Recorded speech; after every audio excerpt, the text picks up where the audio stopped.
Hi, Gooby here. Today I'd like to talk about how it only takes one person telling the truth to shatter mind control. A viewer commented in the last video, which was trusting yourself in a time of deception and gaslighting.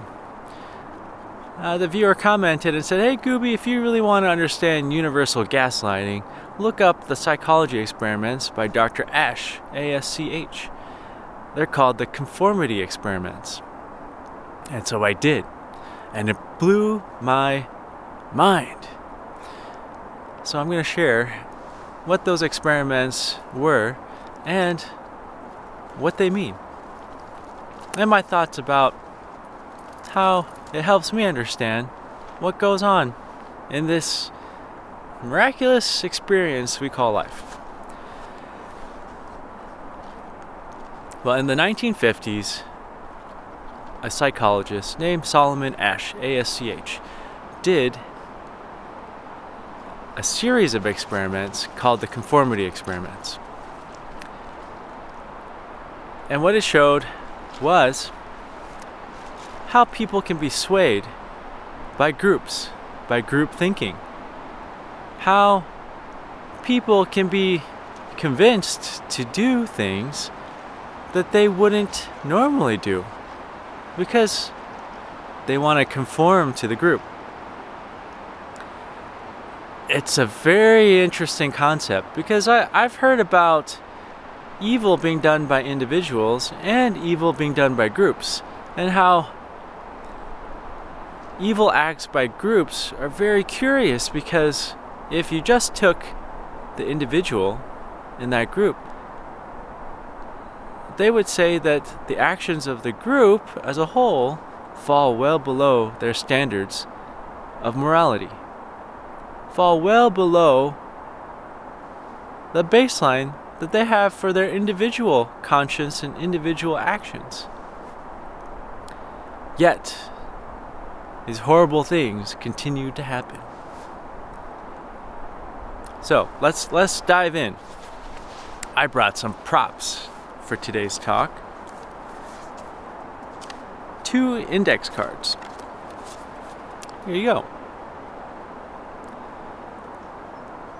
Actually, I'm gonna do it this way so you can read it left to right. On one index card, there is a black line. On the right index card, there are 3 lines. One is very long, it's labeled A. One is medium length, labeled B. And then the third line is very short, it's labeled C. Now these experiments are very simple. What you gotta do is pick which one of the 3 choices matches the length of the line on the left index card. So I'll give you a moment. Which one do you think matches this card?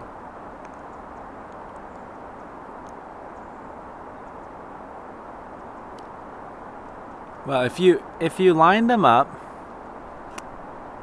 I'll put them one above the other. Clearly, line A is too long and line C is too short. But line B is perfect. It's the right length. This is not some trick question or illusion. There are funny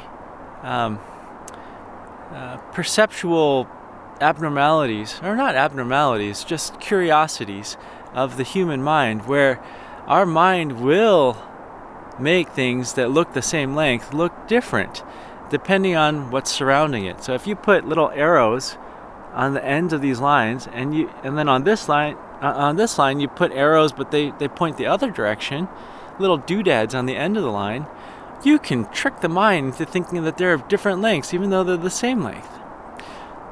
This is not that experiment. This is very clearly 3 very different lengths of lines, and this one matches only one of them. So, in these experiments, a very simple task is asked of the research participant. Match the length of the line to the correct choice. Now, when the research participants did this task when they're by themselves, they had a near 100% accuracy rate. They were able to pick it because it's not a hard task. It's actually very easy.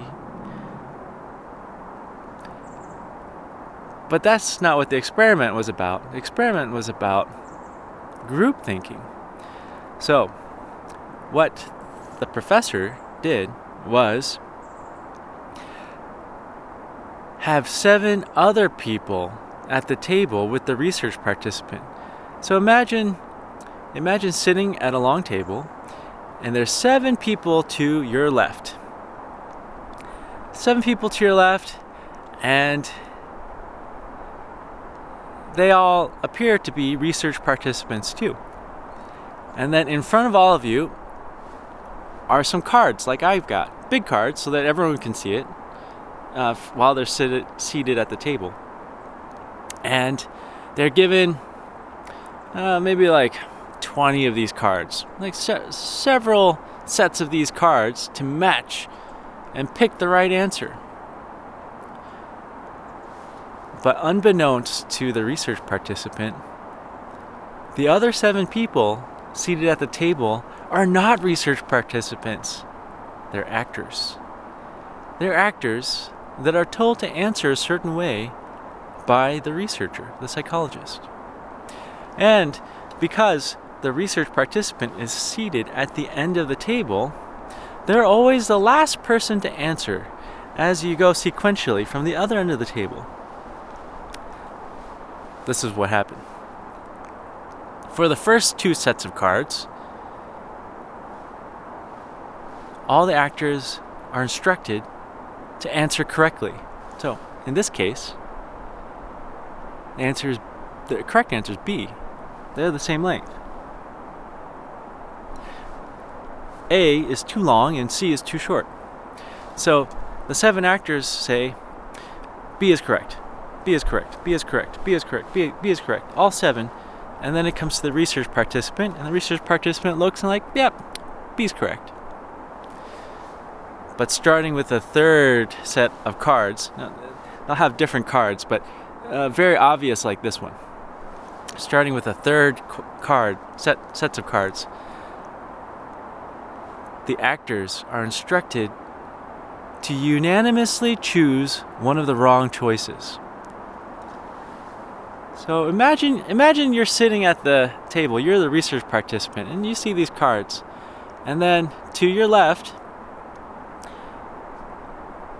you think there's 7 other participants, and they start answering, and they say, A is the correct answer. And then the next one says, A is the correct answer. And the next one maybe sounds a little hesitant. I think A is the correct answer. Fourth one, very confidently, A. Fifth one, A. Sixth one, A. Seventh one,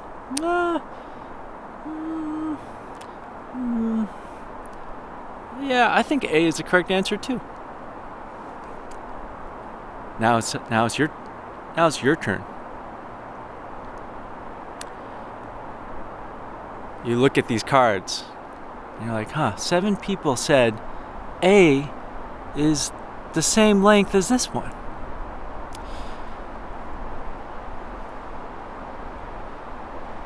This reminds me of The Big Lebowski.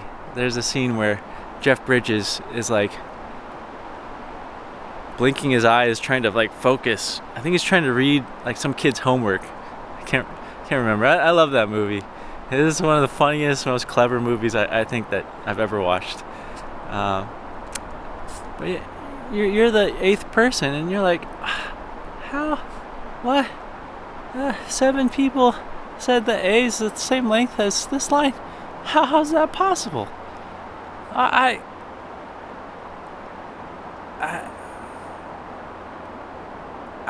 I must be wrong.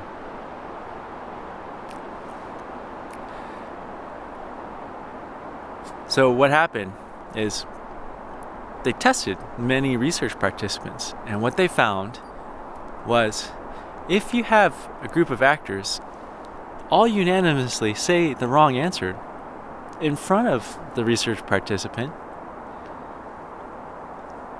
only 25% of research participants have the courage to say what they see with their own eyes. Only 25% say, I don't know what the other 7 people are smoking, but B is the correct answer. 75%, 3/4, say, yeah, I think A is the correct answer too. Even though it's clearly not. What's that all about? Only 25% are able to trust what their eyes see and speak the truth despite 7 people saying a false answer. Now, a small minority consistently go against their own eyes and always go with the group. But the majority, like 2/3 or something, are kind of a mix. Sometimes they stick to their own perception, but sometimes they're swayed by the actors. So it's kind of like a whole gamut. A quarter of people, 25%, they stick to their guns. They say the true answer. Something like, I think it was like 15% or something like that. Consistently override their own vision, their own mind, and then go with the group. And then everyone else is somewhere in between. Sometimes they go with the group, sometimes they stick to their guns, but they're not consistent. Now, after the experiment is over, the psychologist, the researcher, explains to the research participant what this is all about. There were 7 actors. They were purposely told to say the wrong answer on multiple sets of cards. And the research participant sometimes went along with them. So the researcher asked, well, what were your thoughts? Like, what were you experiencing when you answered the incorrect answer? And it's interesting. A lot of research participants said, well, I wasn't sure. I thought that was the right answer. All the other people thought it was the right answer, so I thought I must be wrong. So I thought they must be right. So I went with their answer. I think it's right. I thought it was the right answer, but I mean, clearly I see that it wasn't. These are not hard questions. I mean, just looking at lines that are not close in length. I mean, they're very different in length. These are not hard questions. Yet, perfectly able-bodied and able-minded humans will go against their senses, what they know about the universe, to conform to the group. Now, the experiments continue after that, and we're going to go there. But we're going to pause here and just think about, what does that mean? What does that mean that people will override what they see with their own eyes to be part of the group? Well, there are many instances in history and in present day of people and groups going against what they see with their own eyes, what they hear with their own ears, what they feel, what they experience, what their heart tells them. It could be conscious, it could be subconscious, but they just want to be part of the group. There is something to be said about safety in numbers. If you're part of the group, well, then everybody is responsible for doing something. Your part of the responsibility is lower. If you're part of the group, then you've got the support of the other group members. Perhaps you're safe. But what if the group is doing something very harmful to the community they live in, the ecosystem they live in? What if the group is doing something that hurts themselves? What if the group is under the control of someone who's taking advantage of them for that person's well-being at the detriment of the well-being of the group? A hierarchy of sorts, a mind control, a gaslighting, a narcissistic, psychopathic abuse of the group. What if the group is under the control of a narcissist and psychopath individual, or an entity, or a group of people, or a religion, or a politics, or an idea like a nation?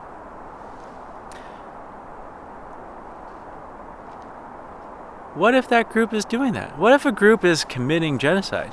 What if a group is ethnically cleansing their land? Do you go with the group? Do you conform? Do you override your own reservations, your own morality, your own ethics, just to be part of the group? Well, this experiment says that people do that. They do that. And in history, and in today, it's clear people do that. Now, I've talked about this multiple times, but social media, mainstream media, pretty much any form of information that's relayed, communications, whether that's through entertainment like movies, TV shows, radio shows, podcasts, video games, all of these methods of communication, including face-to-face interactions, like interactions with friends, or community groups, or hobby groups, or gaming groups, or sports team groups, religious groups, like at a church or a mosque or a temple or wherever, or a classroom, in school, or at work. We're all bombarded with all of these different ideas, opinions. We're bombarded with values. And consciously and subconsciously, a lot of times we go along with the group. It takes courage to be different. It takes courage to say, hey, I don't really agree with what everyone's saying, even though it seems unanimous. So I'm going to speak up and say that I don't agree. That takes a lot of courage.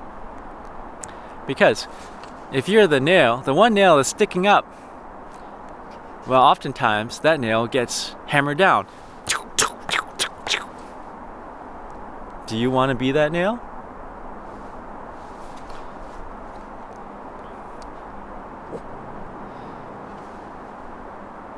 The tricky part about today is that, especially with social media,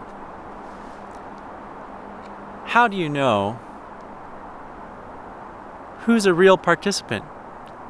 Who's a real research participant, like you are? Who's a real person? How do you know who doesn't have agendas? How do you know who online in the comment section is a human or a bot? How do you know if you're interacting with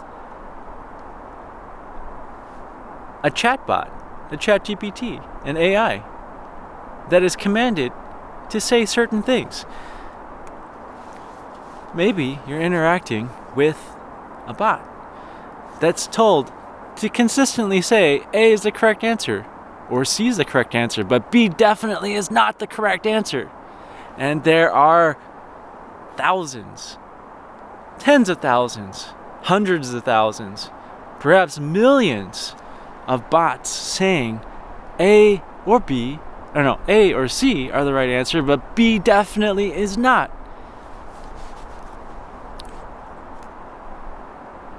What's that going to do to you? Well, what it does to me is I see something, like I see people being blown up in the Caribbean or the Pacific by the military of my country on fishing boats that won't be able to make it to the United States. And they're blown up. They're murdered on the open ocean. And there's a narrative. Oh, they're drug boats. Okay, well, where's the proof? Where's the proof? And even if they did have drugs, why are we killing them? Why don't you just stop them? Why don't you stop them? Arrest them. Confiscate the drugs. Or, better yet, follow them wherever they're going so you can figure out what the drug network is and shut it down. Why are we murdering people without due process? Murdering people of a different country? Why are we committing war crimes where we blow up shipwrecked sailors? Fire a missile or bomb or whatever at the boat, blow them up, and then there's two people clinging to the wreckage. And then you fire again hours later and blow them up. You kill them. That is literally the example in the US military of a war crime. If you look at the manual, it says a war crime, for example, is killing shipwreck survivors. Yet, in the media,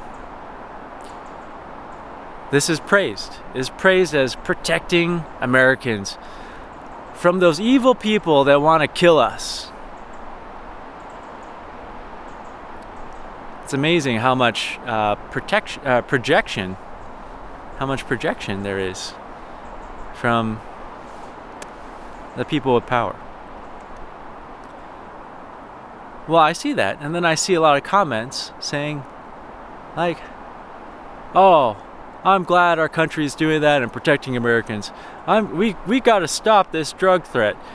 I see comments like that. I see comments like they're doing the right thing. I see comments like, well, if you didn't want to get blown up, you shouldn't have been transporting drugs. You see, it's like, huh. Is this not murder? Is this not a war crime? Why are other people saying these things? Well, if you can get enough people to say one thing and you repeatedly bash it into the brains of everybody else, well, 25% are always going to say, hey, that's some BS. That's not right. 25% are going to say that. But 75% are going to be swayed. The mind control is active. Do. B is not the correct answer. A is.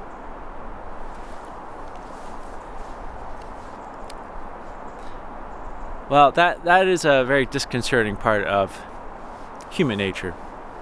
That we will override what we know is true just to fit in.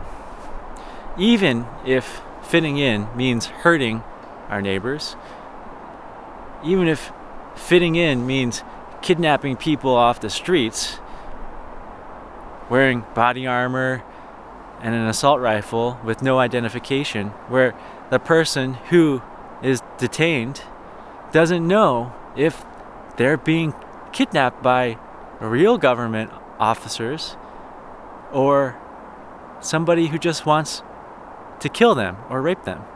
Imagine you're a woman, a young woman, walking the street in an SUV full of unmarked, unidentified people in camouflage, military equipment, assault rifles, stops you at gunpoint, kidnaps you, and puts you in the back of their van. the FBI has said that unfortunately they're tracking and dealing with multiple instances of non-ICE people, non-federal agents dressing up just like federal agents, kidnapping people, raping them. The FBI has said that this is already happening. There's got to be a better way to deal with this. This is really unsafe. It's a terrorism. It's a terrorism on the people. It's especially terrorism on people that have a certain skin color or talk a certain way. There's got to be a better way. This is not safe. Well, these experiments, they continue though. And these variations that I'm going to talk about, they actually give me hope. And I'm going to share that. Okay, so Dr. Asch didn't stop there. Dr. Asch had a variation where one of the 7 actors is a truth partner to the research participant.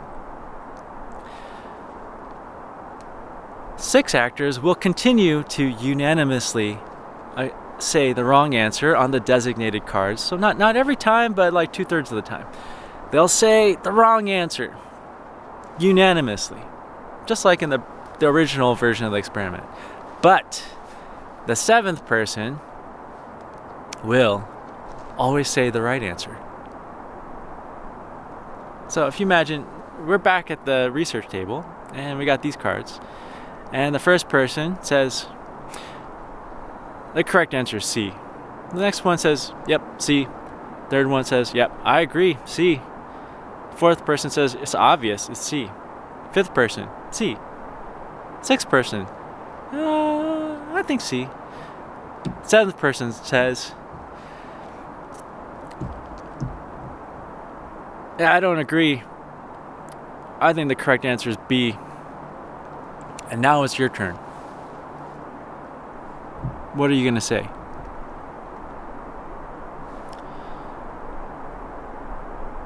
Well, in the original experiment, only 25% of the people had the courage to stick to their guns, to trust what they see with their eyes.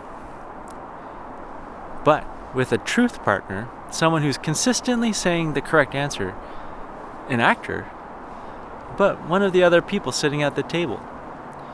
With a truth partner, the research participant, 95% of the time has the courage to say what they see with their own eyes. They say, B is the correct answer. They're able to override the group pressure from the other 6 actors because they've got one other person saying the truth. And that gives them the courage to trust what they see, to trust themselves. Just one person. That's all it took. One person. They did variations where halfway through the experiment, that truth partner is excused for whatever reason and leaves the room. Well, the effect that they had persists, even if that truth partner is removed, because that person remembers, there was another person who said the truth, and I think I will trust myself, even if that person's no longer there, even if that person got assassinated or kidnapped or deported or silenced. That truth partner gives the research participant the courage to speak the truth as well. 95% of the time.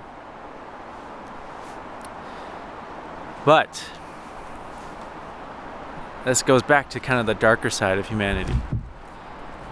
If that truth partner stays in the room, but then switches back to being conformist with the other 6 actors and starts saying the wrong answer again, well, the research participant loses the courage to say the truth. It goes back to like it was before, where only 25% stick to their guns.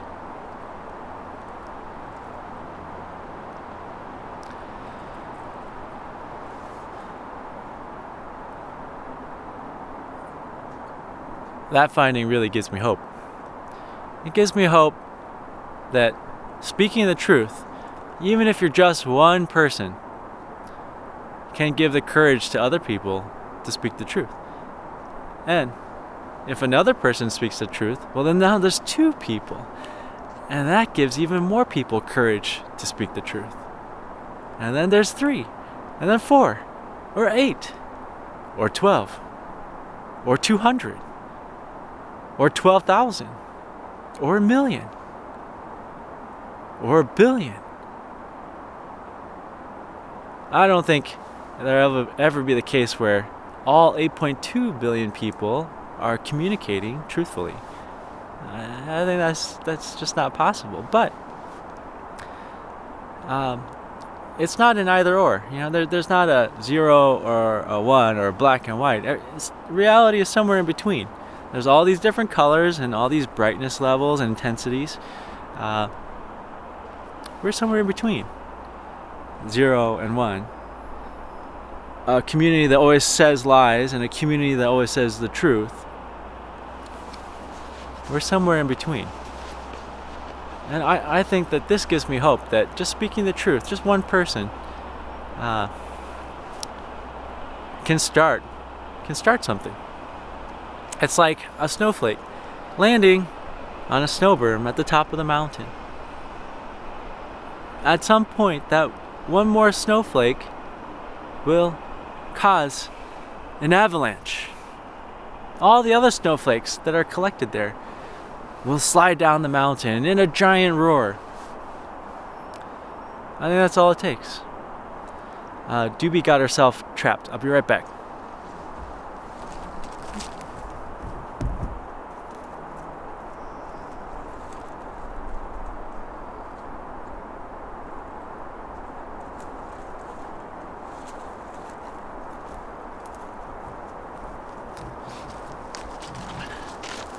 All right, we're back.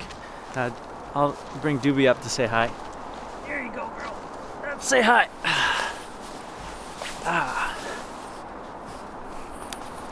You have anything to say to the viewers of our channel, our Gooby Doobie channel?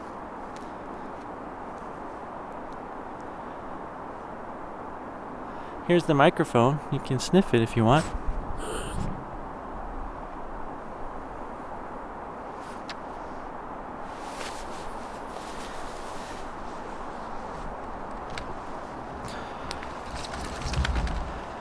Well, I hope that gives you hope too.